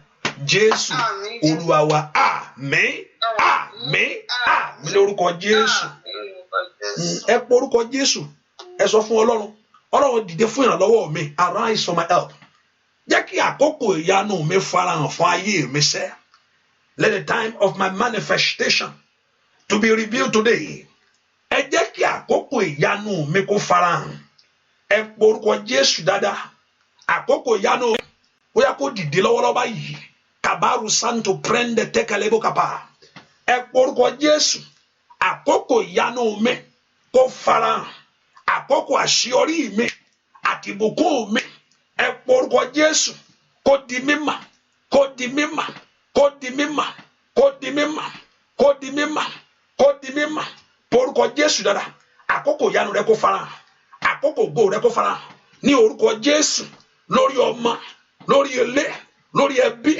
gbọ́ àdúà lórúkọ Jésù Kristi Olúwa wa ẹ pọ orúkọ Jésù tẹ́lẹ̀ ọ̀nà kó gbà mí let that be a way for me ọ̀nà kó gba ayé mi ọ̀nà síbi àṣeyọrí yóò gba ayé mi lónìí let that be a way to a place of miracle ọ̀nà kó gbà mí síbi ohun rere láyé àmọ́lọ́run lanu kó gbàdúrà orúkọ Jésù orúkọ Jésù orúkọ Jésù orúkọ Jésù ọ̀nà yóò gbà mí ọmọlọ́run lanu kó gbàdúrà ọ̀nà síbi àṣeyọrí kó gbẹ̀ ní pẹrúsàtẹ ẹ pọ orúkọ Jésù dáadáa ọ̀nà kó gbà mí o ọ̀nà kó gbà mí o ọ̀nà kó gba ayé mi a way out your blessing a way out your place of fulfilment ọ̀nà kó gba ayé mi adínlọ́wọ́ kó kú o adìní ẹni kó kú ònú ayé mi the one that is standing as hindrances as obstacle to live your life ẹjọ́ fa ayé mi lẹ̀ ẹjọ́ fi ọ̀nà mi lẹ̀ ní orúkọ Jésù ọ̀nà àṣeyọrí gba ayé mi ọ̀nà àbùkún gbà mí gbórúkọ Jésù gbọ́ àdúà lórúkọ Jésù Kristi Olúwa wa ẹnìkan ó fẹ́ gba ìyanu ẹ lónìí o ẹnìkan There's someone here today we want to receive your waderi leni wadi pick any other bossy. A bossy in a few days. Ìyanu á sì ṣẹlẹ̀ in a few days. Ẹ pe orúkọ Jésù. Ẹni tó jókòó lérí ayé mi kó dìde. Sọ bẹ́ẹ̀. Anyone that sit upon my blessing, dìde. Orúkọ ẹni tó jókòó sí ohun tó tọ́ sí mi. Mo pa ọ́ ní àṣẹ ní orúkọ Jésù. Ó yá dìde báyìí. Ẹ̀yin ogun Olúwa lè dìde bẹ́ẹ̀. Ìwá sì rí pé ìyanu á ṣẹlẹ̀. And you will see there's going to be a miracle. Ẹni tó jókòó, anyone that sit upon my blessing. Ẹni tó fi ayé mi ṣe ìjókòó rẹ̀. Máàlì káórí pọ́ọ̀rì spider. Mo tọ̀ wá ní orúkọ Jésù ni. Ó yá dìde. Ẹni tó jókòó sórí ilé ayé yín ní orúkọ Jésù. A tọ̀ wá ní orúkọ Jésù ni. Dìde fi bẹ̀lẹ̀. Ní orúkọ Jésù dìde fi bẹ̀lẹ̀. Ẹni tó jókòó sórí ilé ayé mi lórílẹ̀-èdè yìí. Dìde fi bẹ̀lẹ̀. Ní mo pa ní àṣẹ lónìí. Anyone that sit upon ohun tó tọ́ sí ọ. That sit upon ohun tó yẹ ọ. Ohun tó yẹ kó jẹ́ tiẹ̀. Ní orúkọ Jésù. Ó yá kó dìde. Kó dìde. Kó dìde. Orúkọ Jésù. Ẹnikẹ́ni tó jókòó síbi ayọ̀ mi. Tó fi ayé ibi ayọ̀ mi ṣe ìjókòó. Mo kàdíbàkú ṣàǹtẹ̀lẹ̀dà. Ó yá dìde ní orúkọ Jésù. Olúwa lé dìde. Olúwa lé dìde. Olúwa lé dìde. Olúwa lé dìde. Olúwa lé dìde. Ẹni tó jókòó sí ohun tó yẹ kó tọ́ sí mi. Ohun tó tọ́ sí mi láyé. Tó tọ́ sí mi lẹ́nu iṣẹ́. Tó tọ́ sí mi lórílẹ̀-èdè. Èyí táyé fi ṣe ìjókòó. Mo pa ọ́ ní àṣẹ ni. Mo ní kó dìde. Mo ní kó dìde. That arise, leave the place. Ní orúkọ Jésù. Dìde gbúàdúà lórúkọ Jésù Kristi. Olúwa wa orúkọ Jésù. Ẹni tó máa ní mi. Èyí tó fi ń dùn mí. The one that knows your need and is tormenting you, is suffered you upon that your need. Olúwa lé dìde. Ẹni tó máa ní mi. The one that knows your need. Èyí tó wá ń fi àìní rẹ dùn ọ́. Ohun tó nídìí wá fi ń dùn ó fi ń jẹun yà. Olúwa dójú tì í. Jẹ́ kí ohun tí ó tọ́ sí mi tó wà lọ́wọ́ èèyàn kó jáde wá fún mi. Ọmọlá ńlá ni kò gbàdúrà. Orúkọ Jésù. Ó yá gbàdúrà. Mẹ́ntò pẹ́rù sátayaba. Ìyanu kó tẹ̀lé ọ̀rọ̀ rẹ bàbá. Ní orúkọ Jésù. Ẹni tó dó lórí ilé ayé àwọn èèyàn yìí. Ní orúkọ Jésù. Ẹni tó fi ṣe ìjókòó. Ẹni tó fi ṣe ibi ilé. Ìyanu ayé àwọn èèyàn yìí. Olúwa lé dìde. Lánàá kó gbàdúrà lórílẹ̀-èdè fún mi. Ẹni tó mú ẹ̀tọ́ mi mọ́wọ́. Ní orúkọ Jésù. Ẹni tó ń fẹ́ ẹ̀tọ́ tèmi dànù. Ní orúkọ Jésù. Olúwa lé dìde. Olúwa lé dìde. Olúwa lé dìde. Olúwa lé dìde. Gbọ́ àdúà lórúkọ Jésù. Gbàdúrà yẹn lẹ́ẹ̀kan sí. Kí sọ kó wá gbàdúrà fún ọmọ rẹ. Ọmọ rẹ ẹnìkan mo fẹ́ kọ́ lọ́run kó fi ọwọ́ kan ọmọ ẹ. Kí ẹkún rẹ kó wá di ẹkún ẹ̀rín. Somebody, I want the Lord to touch your child. Kí ẹkún ẹ lórí ọmọ yẹn kó wá di kó wá Olúwa ó máa ṣe. And you say you thank the Lord. Kí ṣe bó ṣe máa ń ṣe rèé. Orúkọ Jésù dáadáa. Ẹnikẹ́ni tó fi rí ayé mi ṣe ìjókòó. Èèyàn kà tó bá mi ń dùn. Èèyàn kà tí ò fẹ́ kó bọ́ sí. Olúwa lé dìde. Ẹ̀mí mímọ́ bá mi lé dìde. Ẹ̀mí mímọ́ bá mi lé dìde. Ẹ̀mí mímọ́ bá mi lé dìde. Ẹ̀mí mímọ́ bá mi lé dìde. Ẹ̀mí mímọ́ bá mi lé dìde. Orúkọ Jésù dáadáa. Ẹ̀mí mímọ́ ẹni tó jókòó síbi ayé mi. Ẹni tó jókòó. Anyone that sit in your place of miracle. Ẹni tó wá fi rí ayé mi ṣe ìjókòó tó jókòó lé. Olúwa lé mo pa ní àṣẹ dìde. Dìde lórúkọ Jésù. Rí ayé mi máa bọ̀. Máa bọ̀. Máa bọ̀. Máa bọ̀. Orúkọ Jésù. Ní orúkọ Jésù. Rí ayé mi máa bọ̀. Ní orúkọ Jésù. Sọ pé kí rí ayé máa bọ̀. Ní orúkọ Jésù. Máa ṣí tètè wá. Máa ṣàǹtó pẹ̀rú sàtẹ̀. Kí rí ayé máa bọ̀. Ire mi máa bọ̀. Ire mi máa bọ̀. Máa bọ̀. Máa bọ̀ lọ́dọ̀ mi. Ire mi máa bọ̀. Ó yá. Ire mi máa bọ̀. Ire mi máa bọ̀. Máa bọ̀. Máa bọ̀ lọ́dọ̀ mi. Ire mi máa bọ̀. Ayérayé. Ire ayé àwọn èèyàn yìí kó wọlé wá o. Ire ayọ̀ ńlá. Ire ògo. Ire tó ń gbàdúrà fún tó ń bẹ̀bẹ̀ fún sáà. Ó wọlé kankan.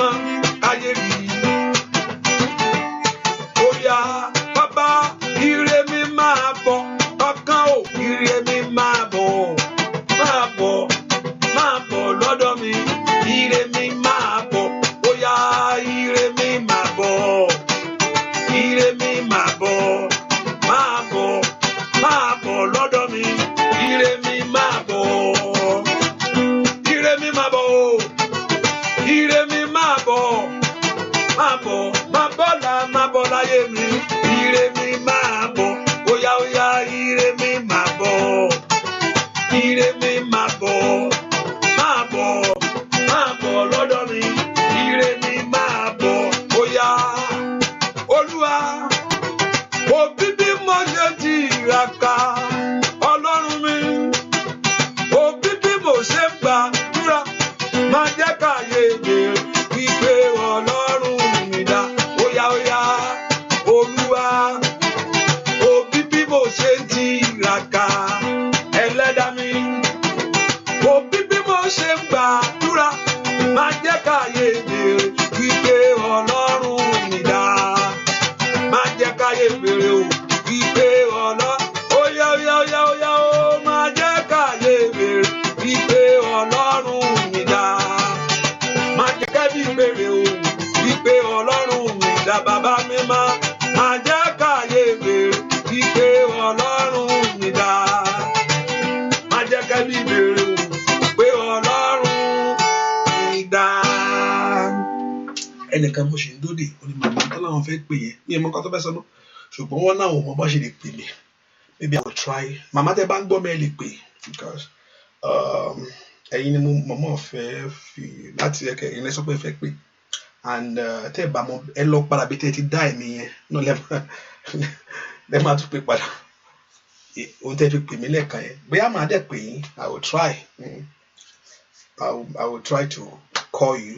Bóyá tẹ́ bá ń gbọ́ mi ẹ lè pè mí lórí nǹkan tẹ́ fi pè mí yẹn ibẹ̀ náà lẹ́ máa lọ nǹkan tẹ́ fi dá ẹ̀mí yẹn náà lẹ́ máa lọ lẹ́ máa tẹ̀ or èmi á try àti pè yín ẹ jẹ́ ká ṣe máa wò máa fún yín time if you don't get it I will try to call you back and see. Ẹ pọ orúkọ Jésù bá ṣe mo ṣe kọrin yẹn ẹ jẹ́ ká gbàdúrà Olúwa pààrọ̀ aṣọ tí ń bẹ lọ́rùn mi tí mo gbé wá, exchange the cloth that I put on. Olúwa pààrọ̀ aṣọ tó ń bẹ ní ọrùn mi èyí tí mo bá wọ sí àdúrà yìí. Joshua the high priest aṣọ èrí wà lọ́rùn rẹ̀ kò mà ó sì ń gbàdúrà bẹ́ẹ̀ kó porúkọ Jésù Ọlọ́run tó pọ̀ nípa àti agbára. Olúwa jọ̀ọ́ jẹ́ kí aṣọ èrí aṣọ tí mo gbé wá wọnú àdúrà yìí ní orúkọ Jésù kó parẹ́. Aṣọ tó wà lọ́rùn mi tí mo gbé wá gbogbo aṣọ èrí ayé mi o èyí tí mo gbé wá mekari baku shateli bakasanta yaba ẹ pọ orúkọ Jésù gbogbo aṣọ èrí ìlì power side ẹ pọ orúkọ Jésù dáadáa gbogbo aṣọ èrí èyí tó ń bẹ lọ́rùn mi gbogbo aṣọ ìtìjú èyí tó ń bẹ ní ọrùn mi gbogbo aṣọ tí mo gbé wá any cloth upon me gbogbo aṣọ tí ayé wọ̀ fún mi gbogbo aṣọ tí ayé dá fún mi èyí tí ayé dá fẹ́ bí èyí tí ayé dá ní orúkọ Jésù èyí tó ń bẹ lọ́rùn mi ọ̀run bá ń bọ̀ lónìí ẹ bá ń fi jóná ẹ wọ̀ mí ní aṣọ ògo jáde ẹ wọ̀ mí ní aṣọ àṣeyọrí jáde. Put a new cloth on me, put a cloth of fulfillment, a cloth of breakthrough. Ẹ wọ ayé mi ní aṣọ àṣeyọrí ó yá lánàá kó gbàdúrà orúkọ Jésù ẹ bá mi pààrọ̀ aṣọ ọrùn wọn yìí Olúwa bá mi pààrọ̀ aṣọ yìí kí ògo kó ṣẹlẹ̀ ohun tó lérètí mo sọ tàṣẹtàṣẹ yóò ṣẹlẹ̀ sí ọ ṣàmì dáadáa ní orúkọ Jésù ohun tí ò lérètí mo sọ àsọtẹ́lẹ̀ sínú ayé ẹnìkan lọ́rọ̀ kó sì kí ayé rẹ kó gbà ohun tí ò lérètí ní orúkọ Jésù kó ṣẹlẹ̀ sí ọ ohun tí ò lérètí fún ìyanu fún àṣeyọrí fún ògo the thing that you don't hope for the thing that you never expect for something in your life let it happen fún ògo for blessing for miracle for joy for blessing ohun tí wo ò nírètí máa lè kọ́ parí ṣáyà ọ̀rọ̀ yìí kó wá bẹ́ẹ̀ ọ̀rọ̀ yìí kó tọ̀ wá let this word come to you ọ̀rọ̀ tí mo sọ yìí kó tọ́ lé ẹ wá o ní orúkọ Jésù ṣàmì ìkàbàkà sàǹtàyà ohun tí ò nírètí ohun tí ò lérò níbi àyè ńlá ohun tí wọ́n gan ò ní ìrètí ẹ̀ tó ò ti ẹ̀ rò ó fún ohun àṣeyọrí fún ohun ògo fún ohun ẹwà ohun tó ti ń lé kiri that you have been looking for tó ò ti gbàgbé pátá tó ò lérò mọ́ ní orúkọ Jésù ó yá kó tọ̀ ẹ́ wá ó yá kó tọ̀ ẹ́ wá Oya koto ewa. Oya koto ewa. Oya koto ewa. Let it come to you. Let it come to you. Let it come to you. Kó wá bọ̀. Kó wá bọ̀. Kó wá bọ̀. Ní orúkọ Jésù. Kó wá bọ̀ lórí ọmọ. Kó wá bẹ̀ lórí aya. Kó wá bẹ̀ lórí ọkọ. Ohun tó lérètí. Ní orúkọ Jésù. Ohun tó fọkàn sí. Ní orúkọ Jésù. Ohun tó lérò. Níbi àyè ńlá. Ní orúkọ Jésù. Mo ní kó bọ̀ lónìí. Ìyanu kó ṣẹlẹ̀. Olúwa kó dìde fún ọ. Ìrànlọ́wọ́ kó dé fún ayé rẹ. Bẹ́ẹ̀ ni ó sì rí láì lórúkọ Jésù Kristi. Olúwa wa àmín. Ó tún gbàdúrà. Màmá èmi ń pè yín. Màmá èmi mò ń pè yín nísìn. Màmá tó pè mí lọ́sàn-án yẹn. Èmi mò ń pè yín báyìí nísìn. So ẹ lè gbé. Hallelujah. Màmá máa ń pè yín báyìí. Hallelujah. Ẹ pé orúkọ Jésù tí wọ́n bá gbé sókè. Tí wọ́n bá lè gbé sókè. She will call later on at her own time. Ẹ pé orúkọ Jésù. Olúwa níbi tí mi ò nírètí. Jẹ́ kí wọ́n fi oore fún mi. Ẹ pe orúkọ Jésù. Níbi tí mi ò ní ìrètí. Olúwa jẹ́ kí wọ́n wọ́n ti gbé. Màmá. Ẹ káàárọ̀ mà. Èmi mò ń pè yín. Èmi mò ń pè yín. Èmi mo pè yín. Mi mọ̀ bóyá ẹ gbọ́ mi. Mo fi ń pè bóyá ẹ gbọ́ mi. Bóyá ẹ gbọ́ mi. Ẹ má bínú. Èmi mo pè yín.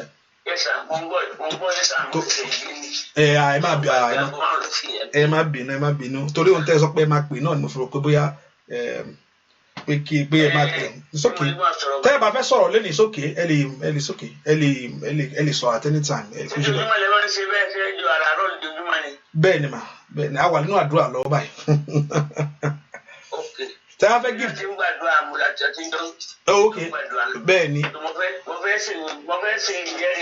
ìjẹ́rìí yẹn náà mo fẹ́ tẹ́ sọ pé fẹ́ ṣe náà ok à ń gbọ́ yín báyìí mà wọ́n ń gbọ́ yín gbogbo yẹn ń gbọ́ yín. Mo dúpẹ́ ní ọwọ́ Ọlọ́run fún tí orí òkè yín tó ṣe fún mi. Ọlọ́run alágbára tó pọ̀ nípa àtẹ̀gbà yóò mọ tẹ̀yìn síwájú. Àmín Jésù. Agbára Ọlọ́run á máa gbó. Àmín. So ọdún kẹta tí mo mọ̀ yín ní ìyá 2018 tí mo ti tẹ́nìkan tí mi ní kíní ọ̀dọ̀ yín pé kí n máa pè yín kí n máa wo kíní ọ̀dẹ̀ tó bí mo sì máa ṣe mo bá sáà ń ṣe. Ọmọ mi kan orí ìdádúró ọmọ yẹn ti gbé 31 kọ̀ lọ́pọ̀ ó dẹ̀ ti kàwé yẹn láti 10 ó ti jáde ìwé láti 18 yẹn ó sì rí gé yunifásitì ó wá sí mẹ́sítà lẹ́yìn Amẹ́ríkà ó tún padà sí pé tó tún wé ká lọ́kọ̀ ó lé gbogbo bá rí lé pé kò wù ó bá rí lé kò wù ìgbà tí wọ́n á fún mi ní náà tí wọ́n fún mi ní ilé àdúrà yìí mo wá sọ fọlọ́run pé àti mò ń pè yín ìmọ̀ wọn rí jẹ́ kí ìpín yìí kó ṣiṣẹ́ lórí ọmọ mi Àdìjátù Abíọ́lá kó lọ́kọ̀ mo bá bẹ̀rẹ̀ sí gba àdúrà Ọlọ́run ṣàṣọpọ̀ fún oṣù keje tó kọjá yìí láti máríìjì ọmọ kejì náà tó wà ní Canada oríwèé gbèlú Canada gbà ọjọ́ ìkólé oṣù gangan ló pé ọdún kan tó ríwèé gbà lọ́dún tó kọjá nǹkan mẹ́ta ni mo béèrè lọ́wọ́ Ọlọ́run níbi nínú pàdé yìí mo sọ fọ́lọ́run pé kí n ríwèé gbèlú gbà kọ́ mọ̀ mi ọlọ́kọ̀ kí n tó wà ní Canada lórí kó ríwèé torí ọmọ mẹ́jọ mo bí kó fi tó kú mẹ́rin kí n tó kú mẹ́rin yẹn sáwájú òyìnbó èmi lọ́wọ́ àkùbá ikọ̀ Ọlọ́run bá mi ṣe Ọlọ́run tó ṣe méjì yẹn yóò ṣe Ọlọ́run yóò bá mi ṣe nìkú.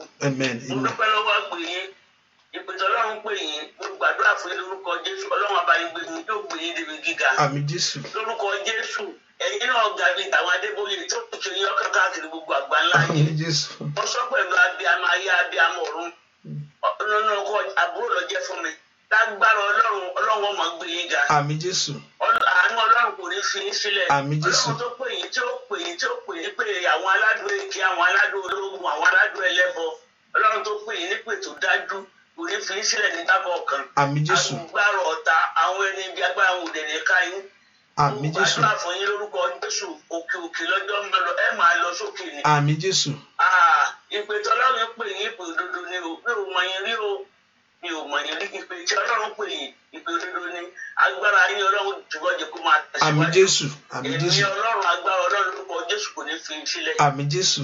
Mo wá jọ níjẹrin máa ní wọ Ọlọ́run bàbá yìí mo fẹ́ mọ̀ bí wọ́n ṣe pé mo dẹ̀ ti ṣọ́ọ̀bù kékeré kan ní Manchester àti mo ti ń tajà mo wá sọ fún àwọn gbogbo ayé ni mo máa ń fún ní nọ́mbà ìkíní yẹn parí ẹ̀yẹ̀wò màdáládọ́ gidi ọkọ̀ wa dúpẹ́ lọ́wọ́ mi pé àpọ́n máa Ọlọ́run ní bá ti jẹ́ o pé mo ṣe òun lóore o pé aládùn àti mo ní kó wọ́n máa pè yẹn tó ṣiṣẹ́ nínú ayé òun o mo ní ọ̀rìn mi náà lọ́wọ́ mo ní mi mọ̀ bí wọ́n á ṣe ìjọba ní à òun bá mi ṣe òun gbọ̀ wọ́n sí wọ́sáàbù tí bá ti lè pè lórí wọ́sáàbù nílì bá wọn sọ̀rọ̀ àánú Ọlọ́run ti fi ń ṣẹlẹ̀ gbogbo àwọn ọmọ tí náà wọ́n á ṣe rere o ẹ ṣe ń torí ọmọ Ọlọ́run á ṣe gbogbo ọmọ tẹ́ ẹ bá bí wọ́n á ṣe rere o aya yín á ṣe rere o ilé iṣẹ́ ìránṣẹ́ yín á tún ọmọ gbòòrò sí lórúkọ Jésù ìjẹ́rìí tí mo ní wọ́n máa jẹ́rìí ní ọkọ̀ tí mo máa pè yín ẹ̀fà káńtì tẹ́lẹ̀ náà bá ní bó ti máa ń wà wò á máa fi ránṣẹ́ màmá fi ránṣẹ́ Ọlọ́run lọ́wọ́ o. Àmín.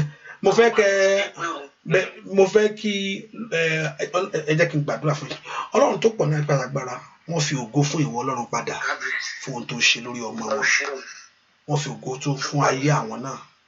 Mo wá gbàdúrà ọmọ náà láìpẹ́ yìí láì jìnnà ìyanu kó ṣẹlẹ̀. Ògo kó farahàn ayé. Màmá náà wọ́n ló kù kan bàbá wọ́n ló kù ẹyọ kan wọ́n ló kù tàwọn náà. Ìwọ Ọlọ́run aláṣepé o tó máa ń ṣe gbogbo tán. Ó yá mo fẹ́ kó wá dìde nínú agbára ńlá. Wọ́n ti fi ògo fún ọ. Wọ́n ti dá ògo padà fún ìwọ Ọlọ́run. Mo fẹ́ kó tó wá fún wọn ní ohun ọ̀tun padà. Mo fẹ́ kó tó wá fún wọn ní ilé yìí. Ó yá Olúwa gbà á ṣílẹ̀ fún wọn. Màmá mo fẹ́ kẹ́ ọjọ́ mẹ́ta ní ọjọ́ mẹ́ta tẹ́ bá ti jí láàárọ̀ báyìí. Mo fẹ́ kẹ́ yíra fún Ọlọ́run fún ọjọ́ mẹ́ta. Pé kí Olúwa mo dúpẹ́ pé ó ti fi ẹsẹ̀ mi mọ́lẹ̀ lórílẹ̀‐èdè yìí. Ó sì ti gba ẹ̀tọ́ mi fún mi. Tẹ́ bá ti jí ọjọ́ mẹ́ta lẹ́ fi dúpẹ́ yẹn ẹ jìra níwájú Ọlọ́run. Ẹ jìra níwájú Ọlọ́run. Ẹ jìra ọjọ́ kìíní ọjọ́ kejì ọjọ́ kẹta. Ẹ jìra pé Olúwa dúpẹ́ pé ó ti fi ẹsẹ̀ mi mọ́lẹ̀ lórílẹ̀‐èdè yìí. Ó sì ti gba ẹ̀tọ́ mi fún mi. Ọlọ́run tó ṣèlérí ọ̀rọ̀ rẹ̀ fún òun fi ẹsẹ̀ wa múlẹ̀ ẹ̀tọ́ yín ń bẹ̀ yẹn ní orúkọ Jésù ọ̀run kó gbà fún yín ní orúkọ Jésù ọ̀run kó gbà fún yín ògo Ọlọ́run kó fara ẹwọ Ọlọ́run kó bú jáde bẹ́ẹ̀ ni ó sì rí láì lórúkọ Jésù Kristi Olúwa wa àmín. Màmá ẹ lọ máa múra fún gèdè tuntun tẹ́ wé bẹ́ẹ̀ ni ó sì rí ẹ lọ máa múra fún gèdè tuntun tẹ́ wé gèdè ọ̀tún fún ohun ayọ̀ tẹ́ máa wé ẹ lọ máa múra fún ń bọ̀ láìpẹ́ yìí ẹ lọ máa múra fún gèlè tó tẹ́ máa wé láìpẹ́ yìí. God bless you ma ẹ ṣé ma God bless you ma ó dàbọ̀ ma ó ẹ ṣé ma ó dàbọ̀ yes ma olùwàṣẹ yes ma ẹ jẹ́ ká pọ̀ orúkọ Jésù. Olúwa ṣe tèmi láṣẹ pé fún mi jẹ́ kó ohun ayọ̀ ṣẹlẹ̀ ní ayé mi sẹ́ ṣe tèmi láṣẹ pé fún mi ọ̀nà àbáyọ ńlá kó là fún ayé mi a way out to my place of miracle. A way out to my place of joy. Olúwa ẹ jẹ́ kó ṣẹlẹ̀ ẹ jẹ́ kó ṣẹlẹ̀ ẹ jẹ́ kó ṣẹlẹ̀ ẹ jẹ́ kó ṣẹlẹ̀ ọmọ náà lanu kó gbàdúrà ẹ jẹ́ kó ṣẹlẹ̀ ìyanu yín kó dé gbogbo èèyàn tí ń bẹ nínú àdúrà yìí ìyanu yín kó dé ní orúkọ Jésù. Ó tẹ́ bá wá ọ̀run kó dá sí ó tẹ́ bá wá ọ̀run kó dá sí ọ̀run kó bẹ̀ yín wò ọ̀run kó bẹ̀ yín wò. Let God of heaven visit you. Ọ̀run kó bẹ̀ ayé yín wò ọ̀run kó bẹ̀ ọ̀nà yín wò ní orúkọ Jésù. Ọ̀run kó bẹ̀ yín wò ọ̀run kó bẹ̀ yín wò ọ̀run kó bẹ̀ yín wò. Ilẹ̀kùn ayọ̀ kó ṣí ilẹ̀kùn ògo kó ṣí ní orúkọ Jésù. Thank you my daddy. Thank you Holy Spirit. Ẹnìkan Olúwa ní pé òun gba kọ́kọ́rọ́ rẹ padà fún ọ. There's somebody here this prayer. The Lord possess your key and give it back to you. Olúwa ní òun gba kọ́kọ́rọ́ rẹ òun dá padà fún ẹ. The Lord Jehovah God has returned your key back to you.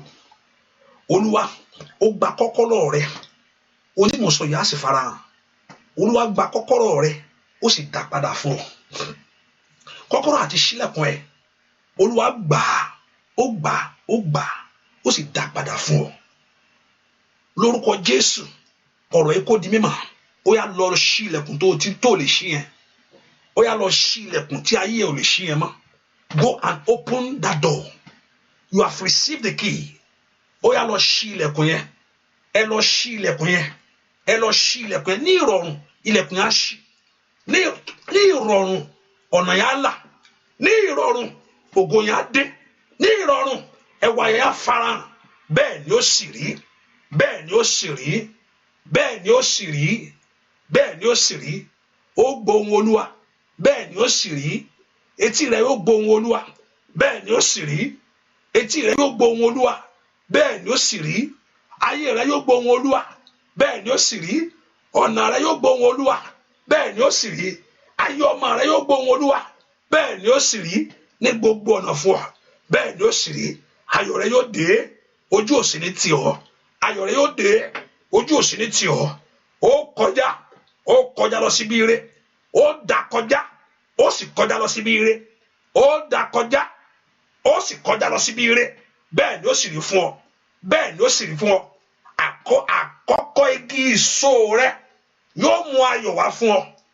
Yóò mú ayọ̀ wá fún ọ. Àkọ́kọ́ so ẹ, your firstborn. Yóò mú ayọ̀ wá fún ọ. Ojú ò ní tì ọ́ lórí rẹ̀. Ojú ò ní tì ọ́ lórí rẹ̀. Ohun tó ti dẹ̀gàn yóò dópin. Ohun tó ti di ọ̀rọ̀ ilẹ̀ masanda yàrá ní Pẹrúsẹ̀tẹ̀ yóò sì já sí ọ̀rọ̀ ayọ̀. Bẹ́ẹ̀ ni ó sì rí láì lórúkọ Jésù Kristi Olúwa wa. Àmín, àmín, àmín. Gbogbo yẹn sọ pé Olúwa ṣe mí ní oore ńlá kí ayé mọ̀ pé mo ní ọ. Máa ṣe oore ọ̀fẹ́ nìsín sọ bẹ́ẹ̀ gba sọ́dàdúà. Olúwa ṣe mí ní oore ńlá jẹ́ kí ayé mọ̀ pé mo ní ọ. Sọ fún Jésù bẹ́ẹ̀. Olúwa ṣe mí ní oore ńlá jẹ́ kí ayé mọ̀ pé mo ní ọ. Orúkọ Jésù dáadáa. Olúwa ṣe àwọn èèyàn yìí lóore ńlá o jẹ́ kí ayé mọ̀ pé wọ́n ní ọ. Olúwa ṣe àwọn èèyàn yìí lóore ńlá jẹ́ kí ayé mọ̀ pé wọ́n ní ọ. Olúwa ṣe àwọn èèyàn yìí lóore ńlá jẹ́ kí ayé mọ̀ pé wọ́n ní ọ. Bẹ́ẹ̀ ni ó sì rí láì lórúkọ Jésù Kristi Olúwa wa. Àmín. Ojú mi lọ sí ẹni Elizabeth k'Olúwa kó gbàdúrà fún yín. Gbogbo orúkọ ń lọ ṣùgbọ́n tó bá ti mú mọ̀ tójú mi bá ti click lórí àìná lórúkọ mo rí gbogbo orúkọ tó ń lọ ṣùgbọ́n lórúkọ Jésù ìyanu kó ṣẹlẹ̀, ìyanu kó ṣẹlẹ̀, ìyanu kó ṣẹlẹ̀, ìyanu kó ṣẹlẹ̀, ìyanu kó ṣẹlẹ̀, ìrànlọ́wọ́ kó dé, ìyanu kó ṣẹlẹ̀, ìrànlọ́wọ́ kó dé, ìyanu kó ṣẹlẹ̀, ìrànlọ́wọ́ kó dé. Let miracle happen. Let there be help. Ìyanu kó ṣẹlẹ̀, ìrànlọ́wọ́ ńlá kó dé, ìyanu kó ṣẹlẹ̀, ìrànlọ́wọ́ kó dé. Bẹ́ẹ̀ ni ó sì rí láì lórúkọ Jésù Kristi Olúwa wa. Àmín. Ó yẹ béèrè fún ohun tẹ́ ń fẹ́ kíákíá. Ask oore ọ̀fẹ́. Ask God for what you need. Ẹ béèrè ohun tẹ́ ń fẹ́ níwájú Olúwa. Ẹ sọ fún Ọlọ́run. Ìwọ tó ti ń wá sọ fún Ọlọ́run. Ọlọ́run, èmi náà fẹ́ rí ìyanu tèmi náà. Olúwa má gbàgbé mi. Gbè lọ́wọ́ Ọlọ́run. Ìwọ máa gbàdúrà. Olúwa má gbàgbé mi. Ìwọ ìrànlọ́wọ́ nígbà ìpọ́njú ayé mi. Olúwa má gbà. Let God remember you. Ẹ fún èmi náà ohun ẹ̀rí o. Ẹ jẹ́ kí èmi náà wá dúpẹ́. Ẹ jẹ́ kí wọ́n pẹ́ kó ṣẹlẹ̀ nínú ayé mi náà. Ẹ jẹ́ kí ohun ìyanu tèmi náà kó farahàn. Let my miracle manifest. Bẹ́ẹ̀ ni ó sì rí fún ọ. Ọ̀rọ̀ rẹ yóò dayọ̀. Ọ̀rọ̀ rẹ yóò dayọ̀. Ọ̀rọ̀ rẹ yóò dayọ̀. Ọ̀rọ̀ rẹ yóò dayọ̀. Bẹ́ẹ̀ ni ó sì rí láì lórúkọ Jésù Kristi Olúwa wa. Àmín, àmín, àmín lórúkọ Jésù. Hallelujah. Praise the Lord.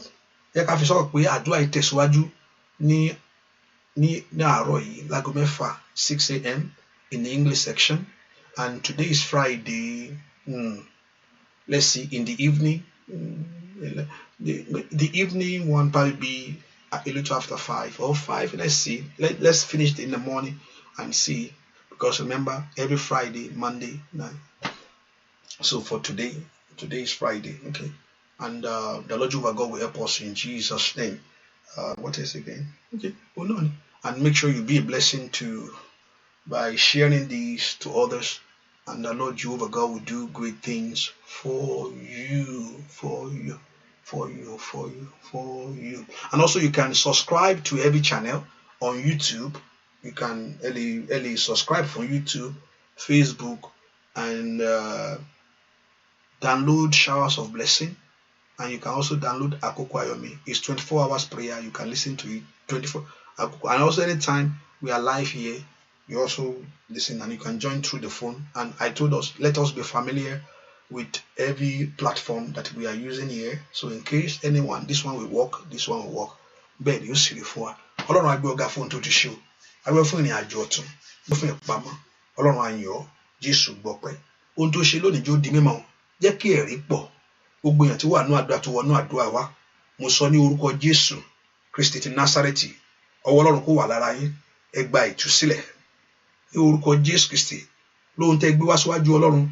ní orúkọ Jésù ẹ jáde pẹ̀lú òmìnira bẹ́ẹ̀ ni ó sì rí láì lórúkọ Jésù Olúwa wa àmín àmín àmín lórúkọ Jésù. Thank you for coming. See you tomorrow morning and see you in the evening and also on Saturday by 9. God bless you. Bye bye.